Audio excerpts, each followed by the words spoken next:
di na napapansin dahil kay Carla. Dahil nga agaw pansin ngayon si Carla, ay tila hindi na daw masyadong napansin ang dalawang love team na itong si Carla ay itong si Edo at tong si Beyonce. Gaano nga ba katotohanan yan ang ating explain for today's video, no? So bago natin ipagpatuloy ang ating facts for today's video, kung bago ka pa lang sa aking channel, please subscribe po, like yan, pakit na rin po natin guys ang notification bell upang ma-update po tayo tuwing ako po nag-upload sa mga viral and trending video. So ngayon guys, no, usap-usapan po ngayon ang ating mga love team sa Team Kalingap na kung saan ay talagang hindi magkanda-ugaga ang kanilang mga kasikatan at talagang bless po sila, talagang dumadagsa po ang mga taga-supporters nila at dumadagsa din po ang blessing nila.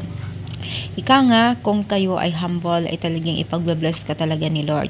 Alam niyo ba guys na itong si Carla ay tila naging umiibabaw ngayon sa larangan ng Team Kalingap, even po sa social media. At tila nga daw po ay medyo naging agaw pansin na siya sa mga love team dahil po sa napaka one of the best of beautiful talaga naman na hindi po siya talaga yung tipong taong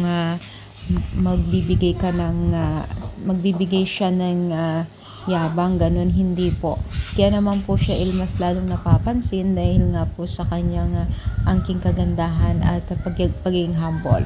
At syempre, sabi nga nila na tabunan daw itong dalawang mag-love team na si Edo at Beyonce. Pero alam ko guys, hindi naman po kasi may mga kanya-kanya po yan na supporters. Yun nga lang, nangingibabaw ngayon kasi syempre kinongratulation nila itong si Team Kalingap at ang itong si Carla. So maraming natutuwa sa kanila. Syempre successful na rin po ng Team Kalingap. Ano masasabi ninyo? I-comment down, palike po ang ating video. Thank you, more power, and syempre God bless all guys.